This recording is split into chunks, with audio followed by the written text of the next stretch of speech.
ओम गुरुदेवाय विद्महे प्रेमदाताय धीमहि तन्नो गुरु प्रचोदयात्। प्राण संगत चरम पुरुष तत्वकंद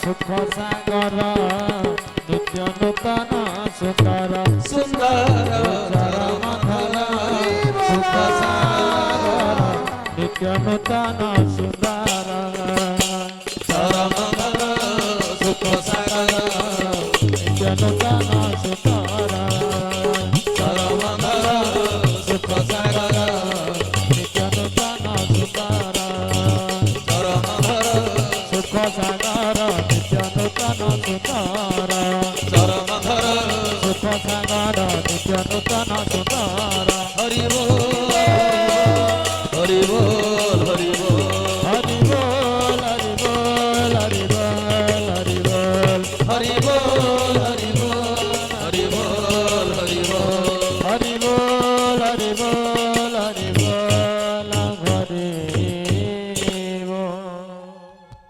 परम प्रेममय परम कारुणिक जुगावतार भावग्राही गुरुस्वामी कमनीय कांति नायक अनुपम शांतिदायक मो शून्य हृदयर पूर्ण पुरुष मुनिजन मानस हंस भक्तजनानंदकारी हृदय कुंज विहारी मन गगन शशि हृदय कंदरवासी मो मनर मन मो प्राणर प्राण मो हृदयर हृदय अव्यक्त मंडलाधिपति पूर्ण ब्रह्म पूर्णेश्वर जगदीश्वर जगन्निवास सृष्टिर स्रष्टा पुरुष गुरुकुल चूड़ामणि जीवन देवता लीला पुरुषोत्तम भक्तवांछा कल्पतरु प्रपन्न पारिजात अनंत श्री संपन्न ठाकुर चरमनाथ गुरुस्वामी केशव नारायण शंकर विरंची वांछित अभय निर्भय परम पावन अष्टादश चिन्हजुक्त निर्वाण धाम चरम स्थल पद पंकजरे सर्वादु मानसिक भावरे कोटि कोटि कोटि कोटि अनंत कोटि बार भूमिपात साष्टांग दंडवत उपस्थित स्थानीय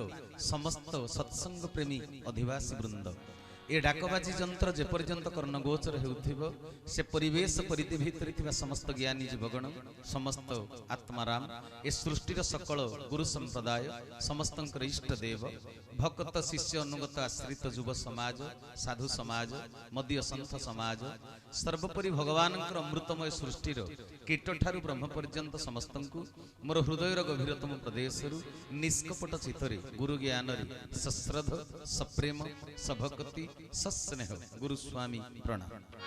बोलिए आनंद कबार हरि हरि बोल। ए माटी को मध्य कोटि कोटि प्रणाम करिवि।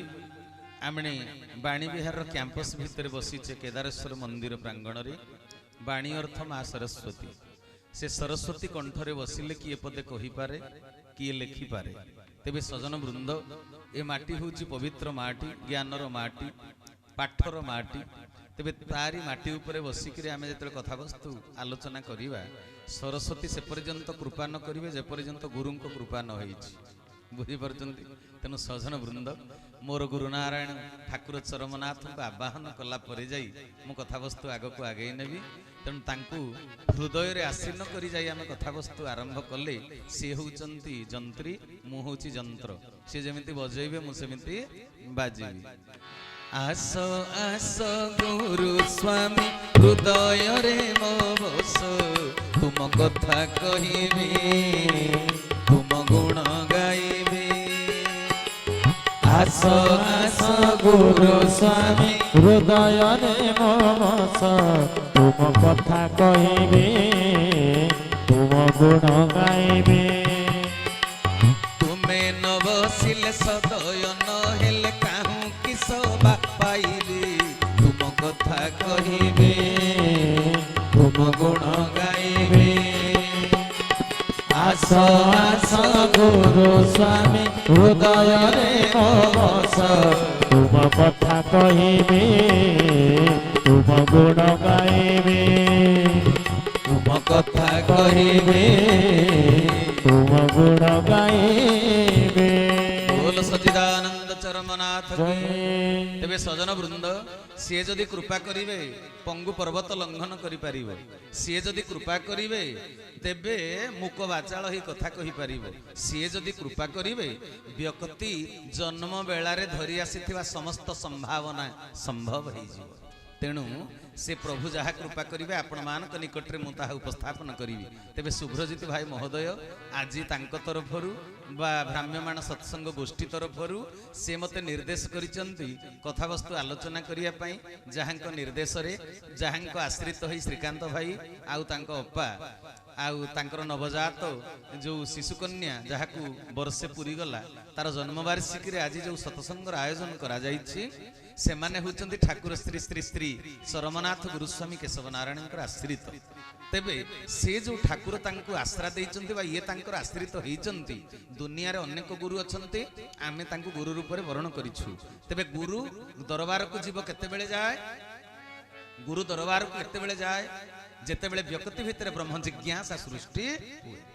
ଏ ସ୍କୁଲ କଲେଜ ୟୁନିଭର୍ସିଟିରେ ପାଠ ପଢିଲେ ପେଟ ପୋଷିବା ପାଇଁ ଆପଣଙ୍କୁ ପାଠ ମିଳିଯିବ, ଶିକ୍ଷା ଲାଭ କରି ଆପଣ ଶିକ୍ଷିତ ହେଇଯାଇପାରିବେ, ତେବେ ଟଙ୍କା ପଇସା ରୋଜଗାର କରିବା ପାଇଁ ସକ୍ଷମ ହେଇଯାଇପାରିବେ। କିନ୍ତୁ ଆତ୍ମଜ୍ଞାନ ଲାଭ କରିବା ପାଇଁ, ଆତ୍ମିକ ବିକାଶ କରିବା ପାଇଁ ମଣିଷ କୋଉଠୁ ଆସିଛି, କୋଉଠିକି ଫେରିବ, ତାର ଲକ୍ଷ୍ୟସ୍ଥଳରେ କେମିତି ସେ ପହଞ୍ଚିବ, ତାର ଉତ୍ପତ୍ତି ସ୍ଥଳ କିଏ, ସେ କେମିତି ଧରାପୃଷ୍ଠକୁ ଆସିଛି, କିଏ ଡେଙ୍ଗା ହେଉଛି ତ କିଏ ଗେଡା ହେଉଛି, କାହାର ମୁହଁଟା ଗୋଲ ତ କାହାର ଲମ୍ବା, କିଏ କଳା ତ କିଏ ଗୋରା, କିଏ କୋଟିପତି ତ କିଏ ଦିନ ମଜୁରିଆ, କିଏ ଶିକ୍ଷିତ କିଏ ମୂର୍ଖ, ଏଇ ଯୋଉ ତାରତମ୍ୟ ସୃଷ୍ଟିରେ ଅଛି ଏହାର କାରଣ କ'ଣ? କର୍ମ, କର୍ମଫଳ, ତାର ପରିଣତି, ଏ କର୍ମ ବିଜ୍ଞାନ କ'ଣ?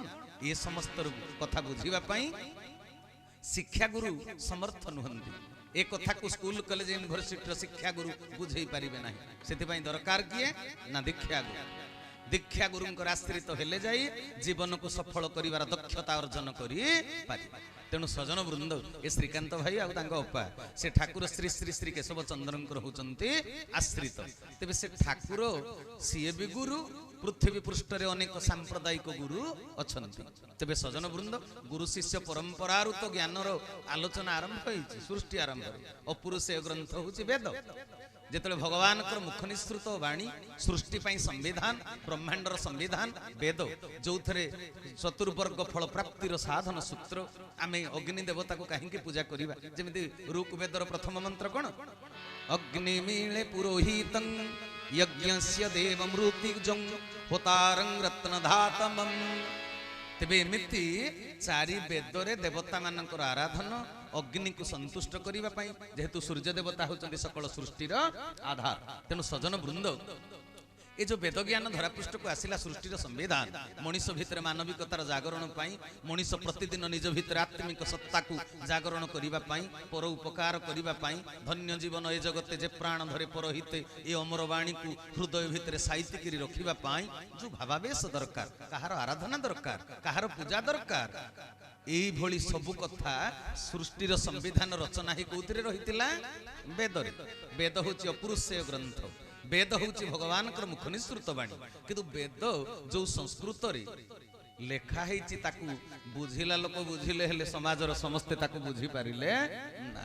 ତେଣୁ ବେଦକୁ ବୁଝି ନ ପାରିବାରୁ ଉପନିଷଦର ସୃଷ୍ଟି ହେଲା। ଉପନିଷଦ କ'ଣ ନା ଗୁରୁଙ୍କ ପାଖରେ ଶିଷ୍ୟ ବସିକିରି ଉପ ଅର୍ଥ ନିକଟ, ନିକଟରେ ବସି ବିଶଦ ଭାବରେ ଗୁରୁ ଶିଷ୍ୟଙ୍କର ଯୋଉ ଆଲୋଚନା ତାହା ହେଉଛି ଉପନିଷଦ।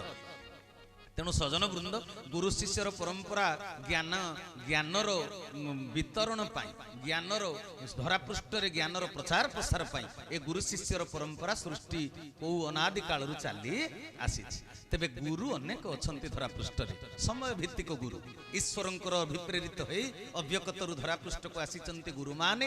ଏ ଜଗତ ଯେତେବେଳେ ଲୋକମାନେ ଅବାଟକୁ ଯାଇଛନ୍ତି, ମଣିଷ ଭିତରେ ମାନବିକତାର ହ୍ରାସ ପାଇଛି, ସେତେବେଳେ ପୁନଃ ଜାଗରଣ କରିବା ପାଇଁ ମାନବିକତାକୁ ଭଗବାନ ଅବ୍ୟକ୍ତ ପୁରୁଷଙ୍କ ନିର୍ଦ୍ଦେଶରେ ଧରାପୃଷ୍ଠକୁ ଅନେକ ଗୁରୁ ଆସିଛନ୍ତି। ତେବେ ଶୁଭ୍ରଜିତ ଭାଇ ଆଜିର ପରିଚାଳନା ବାହି, ତାଙ୍କର ପ୍ରଶ୍ନ, ଅନେକ ସାମ୍ପ୍ରଦାୟିକ ଗୁରୁ ଧରାପୃଷ୍ଠରେ ଅଛନ୍ତି। ସମସ୍ତେ ନମସ୍ୟ, ସମସ୍ତେ ପୂଜ୍ୟ, ସମସ୍ତେ ଆରାଧ୍ୟ, ସମସ୍ତେ ଈଶ୍ୱରଙ୍କର ଦୂତ, ସମସ୍ତେ ଈଶ୍ୱରଙ୍କ ପ୍ରେରିତ। ତେଣୁ ସମସ୍ତଙ୍କର ସୃଷ୍ଟିରେ ଆବଶ୍ୟକତା ଅଛି। କିନ୍ତୁ ଏ ଯୋଉ ଠାକୁର ଶ୍ରୀ ଶ୍ରୀ ଶ୍ରୀ କେଶବ ଚନ୍ଦ୍ର ଧରାପୃଷ୍ଠକୁ ଆସିଥିଲେ, ଏ ଡିସେମ୍ବର 29 ତାରିଖ 2015 ମସିହାରେ ତାଙ୍କ ଦେହଟାକୁ ସେ ଲୁଚେଇ ଦେଲେ। सद्गुरुଙ୍କ पाखरे बा अवतार पुरुष भगवान पाखरे महाप्रयाण तीरोधान इहलोक त्याग परलोक गमन ए समस्त शब्द तांक पाखरे प्रयुज्य हुए ना। तेणु से दृश्य जो अदृश्य हो गले जो ठाकुर श्री श्री श्री केशव चंद्र अनेक गुरु अच्छा ये भी गुरु अच्छा तेरे गुरु जिते धरापृष्ठ को आसती एते गुरुंकर आवश्यकता कहीं पड़े आन आन गुरु आसती कहीं धरापृष्ठ को समस्ते गोटे प्रकार ज्ञान वितरण करती कि ना। मार्कोनी सिना रेडियो तैयारी कले किंतु जॉन बेयड टेलीविजन तैयारी कले राइट ब्रदर्स एरोप्लेन तैयारी कले। तेबे सजन वृंद सृष्टि की जो प्रकार आवश्यकता अच्छी भगवान से प्रकार ज्ञान तत्व को देकरी जन को धरापृष्ठ को पठे जेतिकी बेले आगुरु कोरोना भली गोटे रोग नथिला गवेषणा करागला अनुसंधान करागला तापाई औषधर व्यवस्था करागला।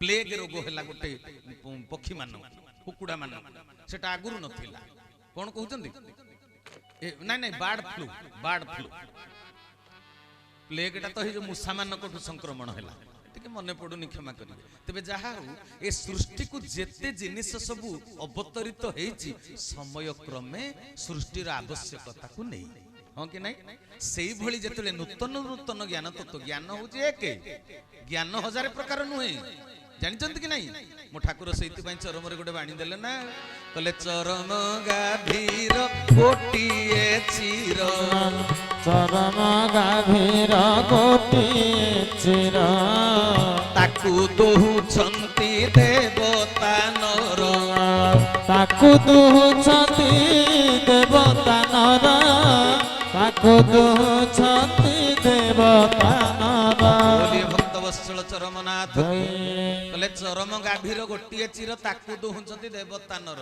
ज्ञान होउछि गोटिए भंडार घर ज्ञानर केंद्र बिंदु होउछि गोटिए से गोटिए केंद्ररु ए सृष्टि के सब प्रकार ज्ञान गुड़ाक क्षरण होई आसीछि। तेबे सजन वृंद को ऋषि महर्षि मानक द्वारा को ज्ञान को सी अवतरण करैछन्ति जनक द्वारा समस्त चैतन्य सत्ता को से धरापृष्ठ को प्रेरण करी नाहंति। तेणु समस्त ज्ञान पाई जणे जणे सिद्ध साधक चैतन्यशील संतान से धरापृष्ठ को पठैछन्ति हाँ कि नहीं। तेबे एबे जेतले ठाकुर आसीचंती ये भी गुरु भूमिका रे थाई आंभमान को शिष्यत्व प्रदान करी सनातन धर्म प्रतिष्ठा पाई बद्ध परिकर होइछंती। तेबे भाई भौणी माने यांकर स्वतंत्र जिनिस कौन अछि ये जेतले गुरु आसीचंती गुरु जेते बेले आसीचंती सेई गोटिए प्रकार ज्ञान को समाजर लोक मानकर मानसिकता को लक्ष्य करी नूतन ढंग रे प्रचार प्रसार करंती। मानसिकता जहाँ वर्तमान व्यक्ति मानकर मानसिकता को लक्ष्य करी ज्ञान को दबा को पड़ो कारण वर्तमान एकविंश शताब्दी विज्ञान सर्वस्व मनीष सभ्यता कौआड़े आगे गला हाँ कि नहीं परंपरागत कही अंधविश्वास कही कुसंस्कार कही क्या ठकी दे हेब ना। तेणु यही परिस्थिति यही परिवेश ए समय गोटे ज्ञान तत्व दरकार।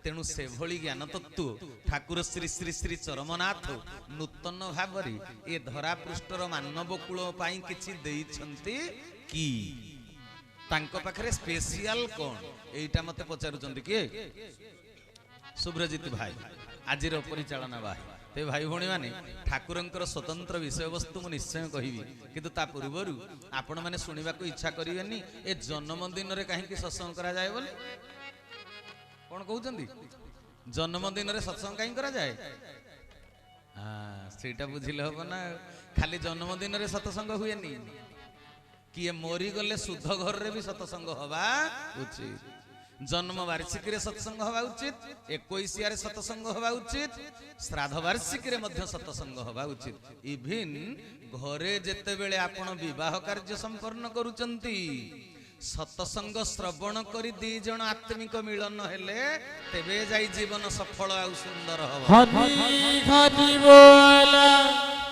सत्संग प्रति मुहूर्त दरकार ना मासकु थरे ना सप्ताह को थरे आज्ञा सत्संग प्रति मुहूर्त दरकार आमे प्रति मुहूर्त सत्संग करि पारु नाहंती आमे भारतीय संस्कृतिर सत्संग परंपरा को जानंती नाही ବୁଝିଗଲା କଥା। ଏ ଯୋଉ ଛୁଆଟି ଆସିଛି ଯାର ଜନ୍ମଦିନ ଆମେ ପାଳନ କରୁଛନ୍ତି ତାର ଦେହଟାକୁ ଆମେ ଦେଖିକିରି କହୁଛନ୍ତି ଗୋରା ତକ ତକ ହେଇଛି, ଯାହା ଠୁକୁରୁ ଠୁକୁରୁ ଚାଲିଲାଣି। ବୁଝିପାରୁଛନ୍ତି ନା? ଏଟା ଦେହର କଥା, କିନ୍ତୁ ତା ଭିତରେ ଗୋଟେ ଆତ୍ମସତ୍ତା ଅଛି, ହଁ କି ନାଇଁ?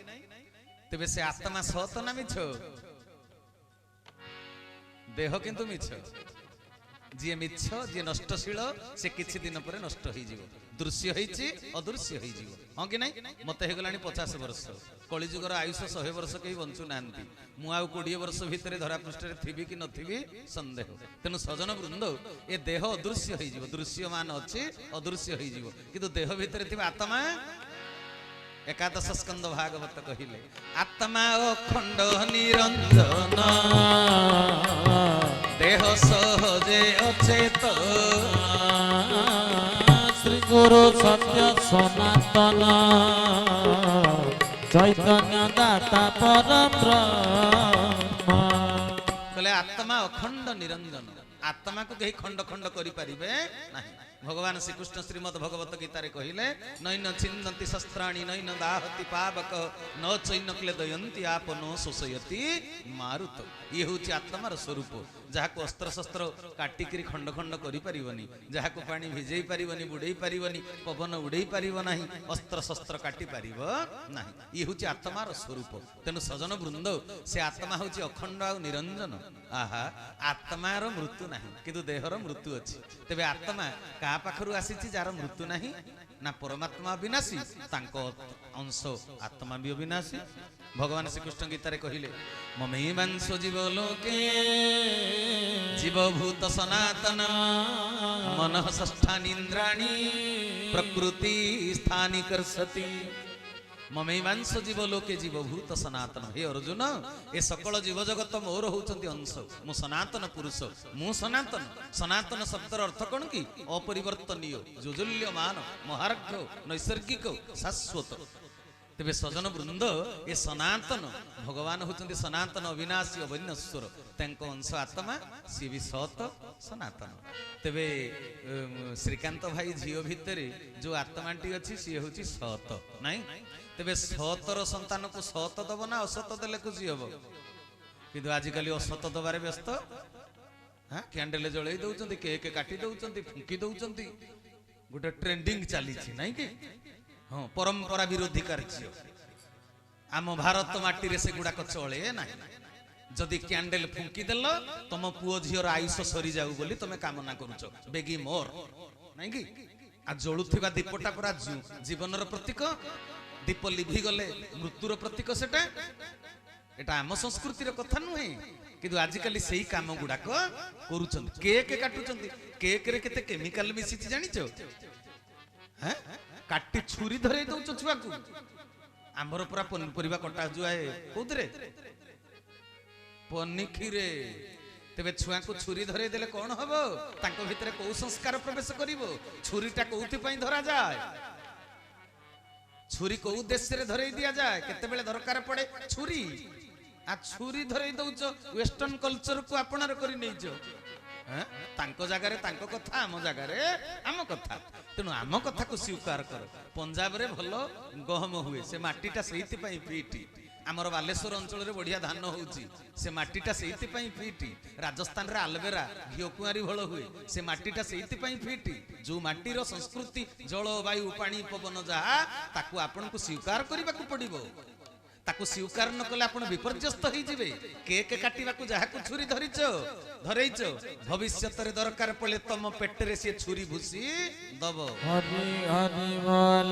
ତେଣୁ ସଜନ ବୃନ୍ଦ, ଆମ ସଂସ୍କୃତିରେ ପୁରା କେତେ ପିଠାପଣା। ଆମେରିକାରେ ଯାଇ ପଚାରିବ, ଲଣ୍ଡନ ଜାପାନରେ ଯାଇ ପଚାରିବ, ଚୀନ ଜାପାନରେ ତମ ଖାଦ୍ୟ କଣ? କହିବେ ଆଳୁ, ପିଆଜ, ଟମାଟୋ, ପାଉଁରୁଟି, ଡବଲ ପାଉଁରୁଟି। ଆଉ ତାଙ୍କର କିଛି ଅଛି? ପଚାରିବ ତ ଏଣ୍ଡୁରି ପିଠା ଜାଣିଛନ୍ତି ଆମେରିକା ବାଲା? ଜାଣିଛନ୍ତି ଖଳି ମଣ୍ଡା, ମୁହା ପିଠା, ଏସବୁ ଜାଣିଛନ୍ତି? ଭାରତ ବର୍ଷରେ ଏସବୁ କାହିଁକି? ଭାରତ ବର୍ଷରେ ଏତେ କଥା କାହିଁକି? ନା ସୃଷ୍ଟିର ସ୍ରଷ୍ଟା ପୁରୁଷ ଭଗବାନ ଏଇ ଭାରତ ମାଟିରେ ଆବିର୍ଭାବ ହୁଅନ୍ତି। ତେଣୁ ଭାରତ ମାଟିରେ କେତେ ପିଆ, କେତେ ଖିଆ।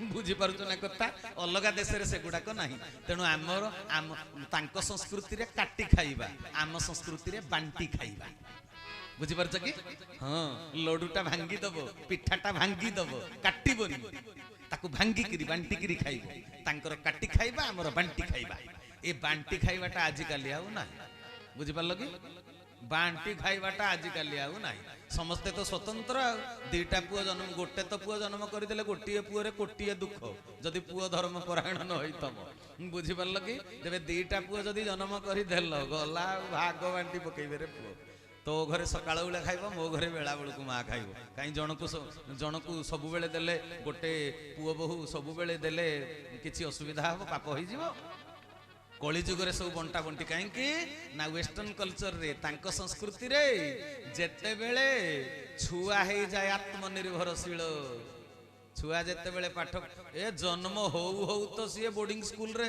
दे दउचंती तांको कल्चर आम कल्चर रे आज जाके मो पुओ को 25 वर्ष हलानी गोटे खटरे आम मझिरे सी आज जा 25 वर्ष मो पुओ तेबे सजन वृंद आम संस्कृति कौन शिक्षा दिए आम संस्कृति सुख कामना करे ना आम संस्कृति संपर्कर शाश्वत वार्ता को बहन आम संस्कृति रे काम कामनार बशवर्ती लोक हुअंती नाही आम संस्कृति रे संपर्कर मूल्यबोध को बुझंती बुझिला कथाटी तेबे आम संस्कृति रे केक काटिबनी पिठा करिवो मांडुका पिठाटे मोटाटे करिवो ताकू भांगी किरी समस्त को बांटी किरी खाइबा को दबो तेबे सजन वृंद तेबे जन्मदिन रे सत्संग करिया काहे की दरकार काहे की सत्संग करिवो आमे सतर संतान आमे परमात्मा कठारु आसीचे धरा पृष्ठ को छिन्न होई किरी सिए सत आमे भी सत तेबे सतर सत दरकार ना मिछ दरकार सत दरकार तेणु भगवान होचंदी सत्यनारायण छोट बेलू तुम घरर परिवेश परिस्थिति परंपरा जहा हेइथिबो से संस्कार को गढ़ी करी छुआटा छोटरू बड़ हबो जेतले छोटरू बड़ हबो से कॉलेज जाइथिबो ताकू जेतले सांग माने कहबा आउनु आमे बसिकरी चाउमिन खाइबा से कहबा आम घरे से गुडा को चले निलली ना बौ मते खराब भाबिबो मु घरे गले बर मु खाइबी मु बाहर खाइ परिबिनी आम घर लोक बाहर खांती ना ये होची संस्कृतिगत कथा तेणु सजन वृंद निज संस्कृति निज परंपरा को आज उपेक्षा करिबारु आज प्रत्येकटी माँ बापा दुखरे अछंती जदि पचारिबो मुह सुखैथिबा माँ बापा को तुम दुखर कारण किए कहबो मो जन्मित संतान बाहर लोक कहीं दुखर कारण नुहे निज जन्म कला पुओ झियो निज दुखर कारण तेबे काहे कि आमे जन्म हैला बेलु ताकू सत्यर संस्कार देई नाहांती तेबे सेइते पई सत्संग दरकार आजि काली तो धर्म अनुष्ठान रे धर्म दरबार रे भी नाच तामसा करूचंदी हो कि नहीं किरे गाँ गाँ रे तो विश्वकर्मा रे नाच तामसा गाँ गाँ रे तो दुर्गा पूजा रे नाच तामसा किंतु जदि धर्म दरबार को जीव धर्मर खोराक दरकार जन को पचारिबो कोन पाइकरी आसिलो से पाइबा जिनिसटा अमूल्य रत्न हेइथिबा दरकार बुझि पारुछ ना प्रति मुहूर्त सत सहित संग प्रति मुहूर्त सत सहित संग सत्य होचंदी नारायण आम आत्मा होची सत्य तांको सहित प्रति मुहूर्तर निबिड़ संपर्क मरीगला दिन कोकेरे जेतले नहीं जानती लोक को कहीं कहती फ्रिज सत्य है टीवी सत्य है वाशिंग मशीन सत्य है 50 एकर जमी सत्य है 5 लाख टंकार रानी हार सत्य है कहीं कहती 10,000 टंकिया पाट लुगा सत्य है कहती राम नाम सत्य है हरि नाम सत्य है तेबे कौन से सत्य को ग्रहण करिया राम कौन करुथिले सकाळ पाहिला मात्रे राम कौन करुथिले सतसंग हेले सिना राम गाथा कथा सुनिबो लोक मते कोन कहले सतसंग कोरी कोरी मिति कोनटा पाइजो कि मते जने पचारले कहले सतसंग कले कोनटा मिलुची तुमको मु कहली तुमको किछि मिलिनी बोली तमे से विषय रे अज्ञ मते जने जन को पचारली मु कहली कि रे गंजेई टाणुछु तो एकुटिया टाणुनु एते लोक को एकाठी करी तांको जीवन काई नष्ट करूछु कहले तमरो अभिज्ञता नाही आ तमे कोनटा कहिबो मु कहली गंजेई टणार अभिज्ञता अछि कहले हां मुझे कौन पाई कहले के मुझे एकुटिया गंजेई टाणले निशा हब कि नहीं कहले निशा हब मजा आसबनी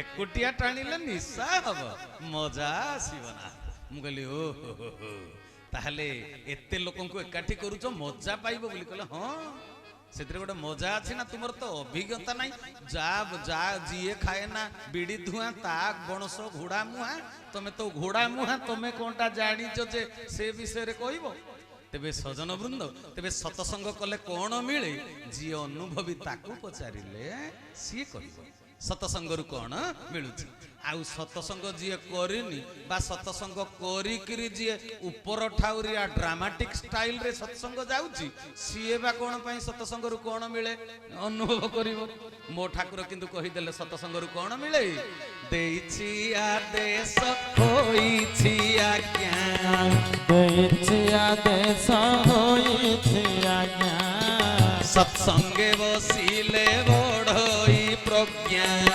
ସତ୍ସଙ୍ଗେ ବସିଲେ ବଢଇ ପ୍ରଜ୍ଞା ସତ୍ସଙ୍ଗେ ବସିଲେ ବଢଇ ପ୍ରଜ୍ଞା କହିଲେ ଦେଇଛି ଆଦେଶ ସତସଙ୍ଗଟା କା ଆଦେଶରେ ହଉଛି ପ୍ରଭୁଙ୍କ ଆଦେଶରେ କହିଲେ ଦେଇଛି ଆଦେଶ ହୋଇଛି ଆଜ୍ଞା ତତେ ଆଜ୍ଞା ଦେଇଛି ତୁ ସତସଙ୍ଗ କରିବୁ ତେବେ ସତସଙ୍ଗେ ବସିଲେ ବଢଇ ପ୍ରଜ୍ଞା ପ୍ରଜ୍ଞା କଣ ପ୍ର ହେଲା ପ୍ରକୃଷ୍ଟ ଜ୍ଞା ହେଲା ଜ୍ଞାନ ପ୍ରକୃଷ୍ଟ ଜ୍ଞାନ ଦୁନିଆରେ ବହୁତ ଜ୍ଞାନୀ ଅଛନ୍ତି ଶୁଣା କଥା ବହୁତ ଶୁଣିକିରି ମନେ ରଖିଛନ୍ତି ପଢା କଥା ବହୁତ ପଢିକିରି ମନେ ରଖିଛନ୍ତି କିନ୍ତୁ ଦୈନନ୍ଦିନ ଜୀବନରେ ସେଟା କାମରେ ଆସେ ନାହିଁ ତେବେ ପ୍ରଜ୍ଞା ପ୍ରକୃଷ୍ଟ ଜ୍ଞାନ ଜୀବନକୁ ଚର୍ଚ୍ଚା କରିଲା ଭଳି ଜ୍ଞାନ ଶ୍ରବଣକୁ କାହିଁକି ନବଦା ଭକ୍ତିର ପ୍ରଥମ ସୋପାନରେ ରଖାଗଲା ଯଦି ତୁମେ ସତସଙ୍ଗରେ ହରି କଥା ଶ୍ରବଣ ନ କରିଛ ଜ୍ଞାନର କଥା ଶ୍ରବଣ ନ କରିଛ ତେବେ କଣ ହବ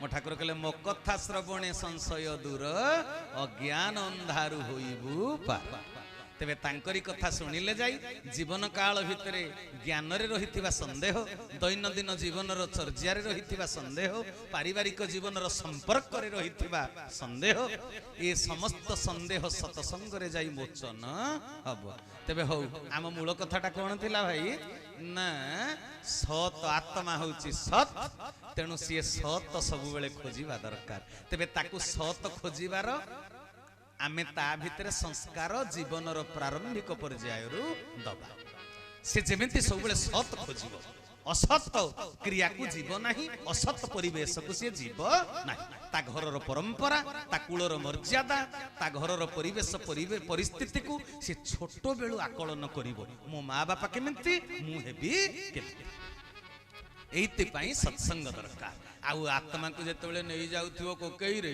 ତାର ଆତ୍ମା ତ ଚତୁର୍ଦିଗକୁ ଚାହୁଁଥିବ କିରେ ଜୀବନ ଯାକ ଏତେ ଖଟିଲି ଯେ ଧରିକିରି କଣଟା ଯାଉଛି ସେଇଥିପାଇଁ ମହାମନ୍ତ୍ର ସଂକୀର୍ତ୍ତନ କରି ନେଇ ଯାଆନ୍ତି କୋଉଠି ତିଳତର୍ପଣ କାର୍ଯ୍ୟକ୍ରମରେ ଆମର ବୁଝିଛନ୍ତି ନା ଅସ୍ତିକି ମହାମନ୍ତ୍ର କରି ନେଇ ଦିଆଯାଏ ଶେଷ ସମ୍ପତ୍ତି ତାକୁ ଦିଆଯାଏ ଜୀବନର କିଛି ତୋ ସାଥିରେ ଯାଉନି କେବଳ ଗୁରୁ ଭାଇ ଭଉଣୀ ମାନେ ନାମ ଗାଇକିରି ତୋ ସାଥିରେ ଯାଉଛନ୍ତି ଏଇ ନାମ ହଉଛି ତୋ ପାଇଁ ଜୀବନର ଶେଷ ଆଉ ଶ୍ରେଷ୍ଠ ସମ୍ପତ୍ତି ତେବେ ସଜନ ବୃନ୍ଦ ଜନ୍ମ ମୃତ୍ୟୁର ରହସ୍ୟ ହଉଛି ସତ୍ୟ ଜନ୍ମ ସତ୍ୟ ମୃତ୍ୟୁ ସତ୍ୟ ଏ ଦୁନିଆରେ ଆଉ କିଛି ସତ୍ୟ ନୁହେଁ ମୃତ୍ୟୁ ହେଲେ ଆତ୍ମାର ମୃତ୍ୟୁ ହୁଏ ନାହିଁ ଦେହର ମୃତ୍ୟୁ ହୁଏ ତେବେ ଆତ୍ମାର ଅନନ୍ତକାଳୀନ ଯାତ୍ରା ପଥରେ ଏ ମୃତ୍ୟୁ ହଉଛି ଗୋଟେ ବିଶ୍ରାମ ବୁଝିହେଲା ତେବେ ଆଉ ଜନ୍ମଟା କଣ ନା ଜନ୍ମ କର୍ମ ଫଳ ଭୋଗ କରିବା ପାଇଁ ଗୋଟେ ପ୍ରକ୍ରିୟା ଅଲଗା କିଛି ନୁହେଁ ଏ ଜନ୍ମରେ ଯିଏ ତୁମର ମା ହେଇଛି ଗତ ଜନ୍ମରେ ସିଏ ତୁମର ମା ନଥିଲା ଆସନ୍ତା ଜନ୍ମରେ ବି କର୍ମ ଘେନି ଆଉ କିଏ ଗୋଟେ ଆତ୍ମା ତମ ସହିତ ଯୋଡି ଦିଆଯିବ ସେଇଥିପାଇଁ ଭାଗବତ କହିଲେନି କି କର୍ମ ବନ୍ଧନେ ଆତଜାତ